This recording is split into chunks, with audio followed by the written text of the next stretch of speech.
যে অন্তর্বর্তীকালীন সরকার তারাও কিন্তু পালাতে পারবে না।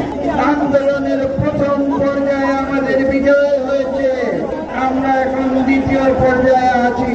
যে নির্বাচন যত শীঘ্র সম্ভব দিতে হবে, এই সরকারকে উপলব্ধি করতে হবে আমরা তাদের সহযোগিতা করতে চাই। সুন্দরভাবে শান্তিপূর্ণভাবে ক্ষমতা হস্তান্তর করো।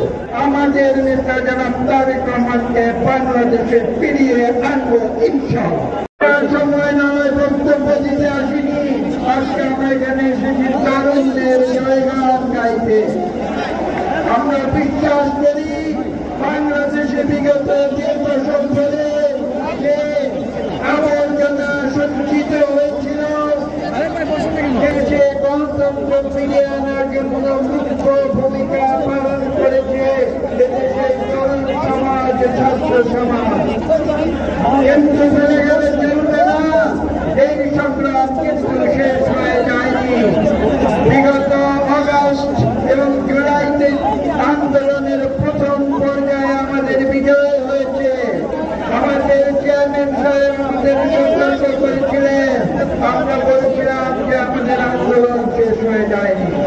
প্রথম পর্যায়ের পরে যে দ্বিতীয় পর্যায় গণতন্ত্রের উত্তরণের যে চিরদিনের যে সংগ্রাম, সেই দ্বিতীয় পর্যায়ে হচ্ছে একটি সুষ্ঠ নিরপেক্ষ নির্বাচন।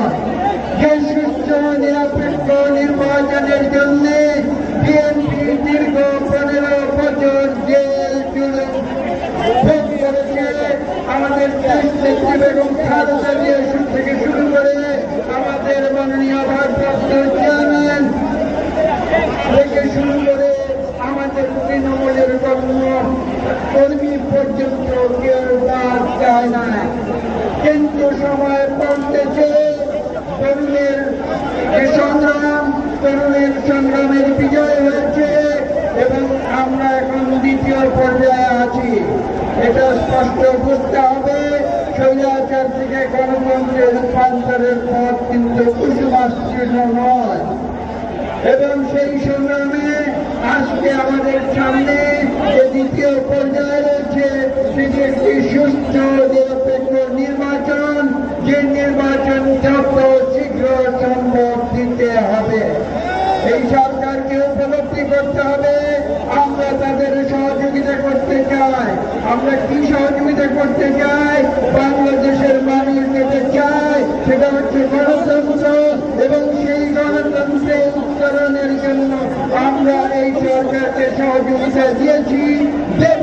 কিন্তু তাদের বুঝতে হবে যে এই সংগ্রাম, এই উত্তরণে যদি তারা বিলম্ব করে তাহলে বাংলাদেশের আবেগময় তরুণ যুবকেরা এবং বাংলাদেশের মানুষ যারা অ্যান্টি এস্টাবলিশমেন্ট, তাদের যে সংগ্রাম, তাদের যে যুদ্ধ, তাদের যে অ্যাকাউন্টেবিলিটি, সেই অ্যাকাউন্টেবিলিটি থেকে বর্তমান যে অন্তর্বর্তীকালীন সরকার তারাও কিন্তু পালাতে পারবে না।